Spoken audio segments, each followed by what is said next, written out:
that is optimistic and really sounds good. I don't mean that in a bad way. I think that what you're doing is that amazing.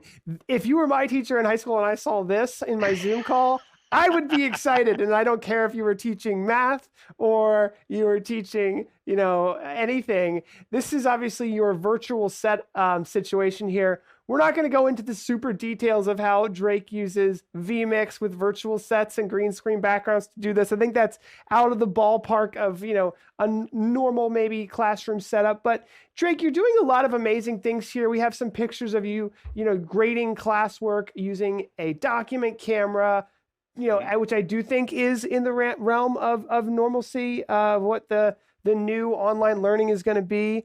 We have some pictures here of you using how the market works, using basically online tools to keep students engaged beyond just your Google Classroom, which I understand you're also using, and I think to a full extent.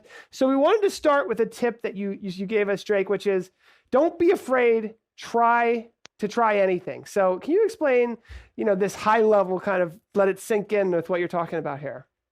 Okay, when I sit there and say don't be afraid to try anything, regretfully, teachers, we are creatures of habit. We find something we like and we're comfortable with it and we do it year after year after year. I mean, when I was doing fifth grade history, I was teaching out of the same history book for so long, I didn't open it my last eighth or ninth year teaching it because I knew it so well. But now with technology, I know things happening with Kahoot, with all the different tools out there, you got to try everything because you don't know what's on the other side of the screen. You don't know what your student is engaged with and what they can use or what they're going to embrace. Some are going to be on the laptop at home, some are going to be on a full desktop, some only have a cell phone. So, all these different aspects and avenues, it's not just as simple you're going to sit with me for an hour and we're going to go over this word by word. You've got to try different things. Kahoot was a great tool. And at first, I was scared of Kahoot 2 years ago. I won't lie. It was actually my daughter that sat there and said, "No, this is how you do it, and this is how you get your kids to love it." And that's give everything a try.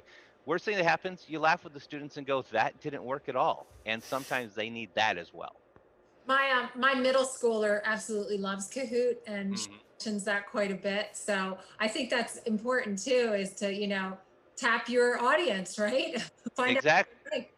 exactly. And they've got the cell phones right there. They're able to touch into it. They're able to interact in real time. And I mean, that's easier than sitting there going, okay, even on a Zoom call, give me hands up, because then they're looking around.